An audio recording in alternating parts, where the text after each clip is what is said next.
Hello and welcome guys, एक बार फिर से आप सभी का स्वागत है। आज का हमारा टॉपिक है टैक्सोनॉमी कलेक्शन के ऊपर। अब टैक्सोनॉमी कलेक्शन क्या होता है?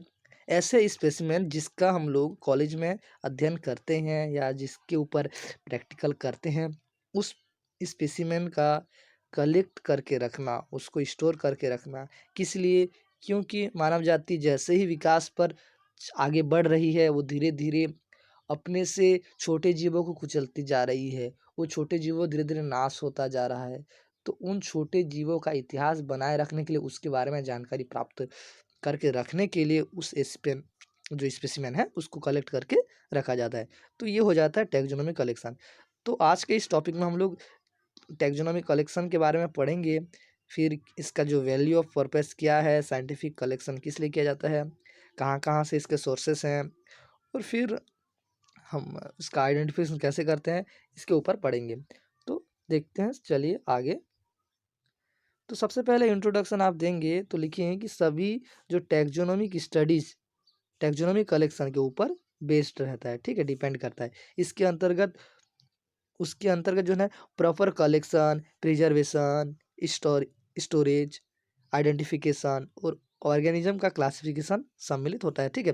टैक्सोनॉमी जब कलेक्शन हम लोग करते हैं तो उसके ऊपर सबसे पहले हम लोग देखने वाली बात क्या होती है कि हमको उसका प्रिजर्वेशन करके रखना पड़ता है, ठीक है। उसका स्टोरेज करना पड़ता है, उसका आइडेंटिफिकेशन करता है कि ये कौन से फाइलम का है। फिर लास्ट में हमको उसका क्लासिफिकेशन करके बताना पड़ता है कि ये कौन से फाइलम से संबंधित है, कौन से क्लास से संबंधित है, और इसका ऑर्डर क्या है, इसका जीनस क्या है, इसका स्पीसीज क्या है, ठीक है। तो इस प्रकार सब कुछ करने के बाद उसको एक फॉर्मल पेज में लिखा जाता है, ठीक है, और उसको एक स्पेसिमेन के रूप में बना के रखा जाता है, ठीक है। टैक्सोनॉमी कलेक्शन के अंतर्गत जिस एनिमल को कलेक्ट करते हैं उसे क्या कहते हैं? स्पेसिमेन कहते हैं। आपने अपने लेबोरेटरी में देखा होगा या आपने प्रैक्टिकल रूम में देखा होगा, एक स्पेसिमेन रखा रखा होता है, ठीक है, वो है स्पेसिमेन, ठीक है। और ऐसे कलेक्ट करना क्या कहलाता है? कलेक्शन कहलाता है। क्लासिफिकेशन मुख्यतः स्पेसिमेन के कंपैरिजन पर आधारित रहता है।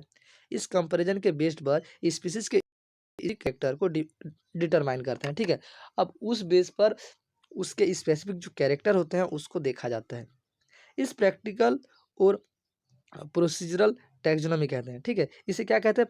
प्रैक्टिकल या फिर प्रोसीजरल टैक्सोनॉमी कहते हैं। अब कलेक्शन कैसे होता है या फिर क्या है, ठीक है।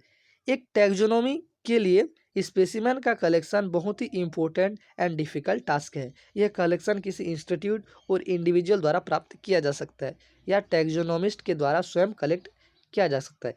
अब ये हो गया कैसे करते हैं या कौन करेगा, ठीक है। तो किसके द्वारा किया जाता है? एक टैक्सोनॉमिस्ट के द्वारा किया जाता है, ठीक। अब कलेक्शन क्या है? किसी भी स्पीसीज का उसको प्रिजर्व करके, स्टोर करके, संरक्षित रूप से कलेक्ट करके रखना कलेक्शन कहलाता है, ठीक। अब देखिए वैल्यू और पर्पस ऑफ साइंटिफिक कलेक्शन। अब कलेक्शन करते तो हैं, अब उसका क्या वैल्यू है, क्या पर्पस है कलेक्शन करने का? एक आइडियल कलेक्टर केवल टाइपिकल स्पेसिमेन का ही कलेक्शन करते हैं। म्यूजियम डॉक्यूमेंटेशन के सेंटर के रूप में इंपॉर्टेंट रोल प्ले करते हैं। ऐसे कई स्पेसिमेन अवेलेबल करते हैं जो कि डिफरेंट एरिया को बिलोंग्स करते हैं। ये मेजरमेंट खास तौर पर ज़्यादा उपयोगी होती है। वे ऐसे स्पेसिमेन अवेलेबल कराते हैं जो कि ह्यूमन एक्शन के कारण नष्ट हो चुके हैं, ठीक है। म्यूजियम क्या करती है? ऐसे स्पेसिमेन हम लोग को अरेंज कराती है जो कि नष्ट हो चुके हैं। जैसे कि हम लोग देखते हैं डायनासोरस के स्पेसिमेन, ठीक है। आपने म्यूजियम में देखा ही होगा डायनासोरस के स्पेसिमेन। क्या डायनासोरस अभी पृथ्वी पर वर्तमान जिंदा है? नहीं है। तो ऐसे स्पेसिमेन को देखकर हम बोल सकते हैं कि कभी ये जीव जो है ना हमारे पृथ्वी पर रहे होंगे, ठीक है। तो ऐसे स्पेसिमेन का कलेक्शन क्या करने के लिए किया जाता है? ऐतिहासिक जो इतिहास है उसको बरकरार रखने के लिए किया जाता है, ठीक है। ब्रिटिश म्यूजियम क्या है? नेचुरल हिस्ट्री है, लंदन के पास है, ठीक है, के पास कुल पूरे वर्ल्ड में 22 मिलियन स्पेसिमेन है, जिसमें 2,50,000 primary types and 4,49,000 different species है, ठीक है। ब्रिटिश म्यूजियम, अब म्यूजियम का बात आ गया तो इसमें ब्रिटिश म्यूजियम है, एक ये नेचुरल हिस्ट्री है, लंदन के पास है, और इसके पास कुल पूरे 22 मिलियन स्पीसीज है, ठीक है। जिसमें से 2,50,000 प्राइमरी टाइप्स हैं और 4,49,000 डिफरेंट स्पीसीज हैं। ठीक है, अब करेक्टिंग क्या होता है? करेक्टिंग करना, ठीक है। एक बार जब एनिमल कलेक्ट एंड प्रिजर्व हो जाता है तो उसको सेफ कस्टडी एंड कैटोलॉजिकली एक्सेट्रा, यह करेक्टिंग कहलाता है। ठीक है, सेफ रूप से कस्टडी करना, उसको कैटोलॉजिकली रूप से साफ सुथरा करके प्रिजर्व करके रखना क्या कहलाता है? करेक्टिंग कहलाता है। अब कैटालॉजी ऑफ स्पेसिमेन, कैटालॉजिंग क्या होता है स्पेसिमेन का? यह मेथड डिफरेंट ग्रुप के लिए डिफरेंट होते हैं। एनिमल के कुछ ग्रुप जैसे कि हायर वर्टिब्रेट्स में प्रत्येक स्पेसिमेन को स्पेसिफिक नंबर दिया जाता है और उन्हें कैटालॉजिंग किया जाता है। यह एक टाइम कंज्यूमिंग प्रोसेस है और इसमें क्या लगता है? टाइम लगता है। ठीक है, अब आइडेंटिफिकेशन देखते हैं। कलेक्शन एंड प्रिजर्वेशन के पश्चात प्राप्त एनिमल का आइडेंटिफिकेशन किया जाता है कि वह किस स्पीसीज ग्रुप का सदस्य है। ठीक है, एक बहुत ही इंपॉर्टेंट वर्क है। ठीक है, कंक्लूजन, किसी भी स्पेसिमेन का कलेक्शन कोई आसान कार्य नहीं है। यह एक अत्यंत हार्ड वर्किंग तथा थकाने वाला कार्य है। साथ ही इसमें हायर कंसंट्रेशन की आवश्यकता होती है। अब देखिए यहाँ पे हायर कंसंट्रेशन की आवश्यकता क्यों होती है?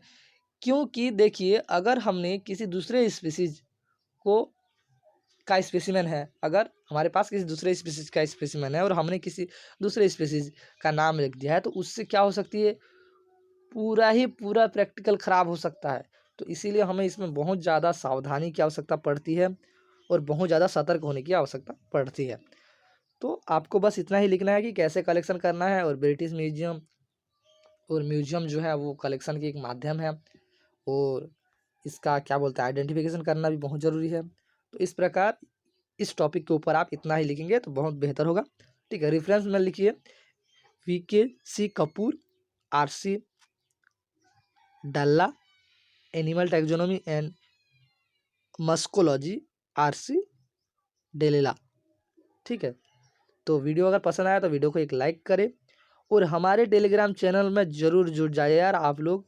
ठीक है, और जिसके पास सिलेबस नहीं है, बेसिकली मैं बता दूं सिलेबस बहुत ज़रूरी होती है, चाहे वो MSc first sem, second same, third same, fourth same, किसी भी सेम का हो, सिलेबस बहुत ज़रूरी है। अगर नहीं है तो मुझे कमेंट ज़रूर कीजिए, आप कौन से यूनिवर्सिटी से हैं, आपके पास कौन से सिलेबस है, ज़रूर कमेंट कीजिए। अगर है तो भी कमेंट कीजिए और नहीं है तो भी कमेंट कीजिए, बहुत ज़रूरी है। Thank you.